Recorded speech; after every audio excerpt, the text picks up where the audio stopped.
5 tips for setting up a practice space. Number 1, choose a designated practice area. Now this doesn't have to be an entire room in your house, but if you have that space available, you should definitely go for it because that is amazing. But all you really need is a small area in an existing room, whether it's a bedroom, an office, basement, spare room, or even the living room that you can go to practice. The goal here is to create a space that every time that you want to practice, you know exactly where you're going to go, and that whatever space it is you choose is already set up for your practice needs. An important thing to keep in mind is that you can stand up and move around freely in whatever space you choose. Number 2, make sure that your practice space is in a relatively distraction-free environment. This is going to help you maintain your flow and your focus while you're practicing. If you notice that you're getting distracted by lots of background noise or people coming and going where you're practicing, it's probably a good idea to see if you can find another space in your home to set up as your practice space.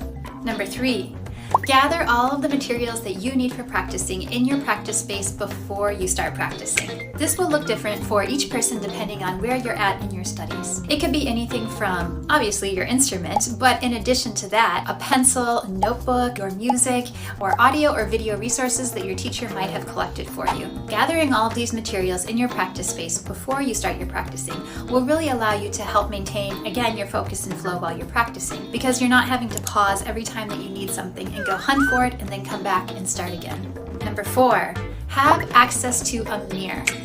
A mirror is a really great resource because it allows us to see ourselves from the outside. So if, for example, you're practicing and one of your goals is to stand up a little bit straighter and work on your posture, you can just glance up from your practice, see yourself in the mirror, and notice, I need to make a little bit of an adjustment. This doesn't have to be a fancy mirror.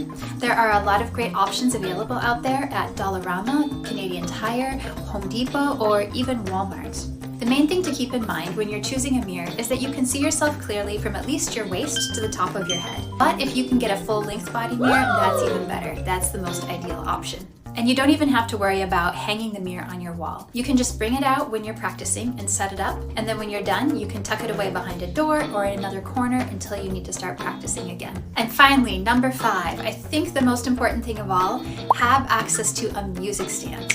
This is going to allow you to have your music or your notebook or your iPad or any other thing that you're using for practice at eye level in front of you while you're playing. One of the biggest challenges, if you're setting your music on something like your bed or your desk or a dresser, is that you often have to bend over to see the music, which usually compromises your posture and gets in the way of your range of motion, because you generally will bump into whatever you have your music sitting on. But that music stand really allows you to have everything that you need at eye level and have a free range of motion.